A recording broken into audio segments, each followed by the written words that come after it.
അപ്പോൾ നമുക്ക് അടിപൊളിയായിട്ടുള്ള ഏലക്ക ഇഞ്ചി ചായ ഉണ്ടാക്കിയാലോ?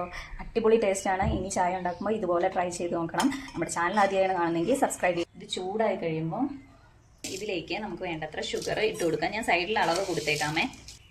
അതിലേക്ക് നമുക്ക് വേണ്ടത്ര തേയിലപ്പൊടി ഇട്ട് കൊടുക്കാം. ഇത് ചെറുതായി മെൽറ്റായി വരും. അപ്പം പതുക്കെ ഇളക്കി കൊടുക്കുക. ഇതിലേക്ക് അരിഞ്ഞു വെച്ച ഇഞ്ചി ഇട്ട് കൊടുക്കുക. 1 ഇഞ്ച് സൈസുള്ള ഇഞ്ചിയാണ് അരിഞ്ഞത്, അത് ഇട്ട് കൊടുക്കുക. അതിൻ്റെ ഒപ്പം ഇതുപോലെ ചതച്ച ഒരു ചെറിയ ഏലക്ക ഇട്ട് കൊടുക്കുക. ഇത് ജസ്റ്റ് ഒന്ന് ഇളക്കി കൊടുക്കുക. ഇനി ഇതിലേക്ക് നമ്മുടെ പാല് ഒഴിച്ചു കൊടുക്കുക. ഞാൻ 1.5 കപ്പ് പാലാണ് ഒഴിച്ചു കൊടുക്കുന്നത്. തിളച്ച് വരും, അപ്പം ജസ്റ്റ് ഇളക്കി കൊടുക്കാം. ബിക്കോസ് നമ്മളിട്ട ഏലക്കയുടെ ഇഞ്ചിയുടെയും ടേസ്റ്റൊക്കെ ഒന്ന് ഇറങ്ങണം. എനിക്ക് മധുരം കറക്റ്റാണ്. ഞാൻ എടുക്കുന്നത് 2 സ്പൂൺ പഞ്ചസാരയാണ്. ഞാനിപ്പോൾ റെഡ് ലേബലിൻ്റെ ചായപ്പൊടിയാണ് എടുത്തേക്കുന്നത്.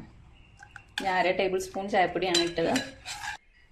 ചായ തിളച്ച് പൊങ്ങി വരുമ്പോൾ നമുക്ക് ഓഫാക്കാവുന്നതാണ്.